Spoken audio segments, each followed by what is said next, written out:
أعوذ بالله من الشيطان الرجيم சபிக்கப்பட்ட ஷைத்தானை விட்டு அல்லாஹ்விடம் நான் பாதுகாப்பு தேடுகின்றேன்.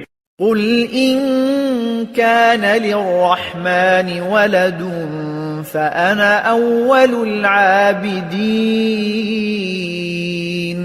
அவர்களிடம் கூறும், உண்மையில் கருணைமிக்க இறைவனுக்கு ஏதேனும் பிள்ளைகள் இருந்திருக்குமானால் அனைவரையும் விட முதலில் வணங்குபவனாக நான் இருந்திருப்பேன்.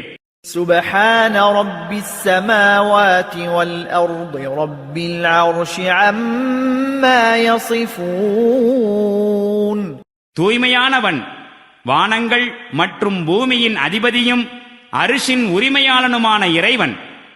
இவர்கள் அவனோடு சேர்த்துச் சொல்கின்ற அனைத்தையும் விட்டு فذرهم يخوضوا ويلعبوا حتى يلاقوا يومهم الذي يوعدون சரி, இவர்களை நீர் விட்டுவிடும். அவர்கள் தங்களின் வீண் கற்பனைகளில் மூழ்கி இருக்கட்டும், தங்களின் விளையாட்டில் லயித்திருக்கட்டும். அவர்களுக்கு எச்சரிக்கை விடுக்கப்பட்டு வருகின்ற நாளை அவர்கள் சந்திக்கும் வரை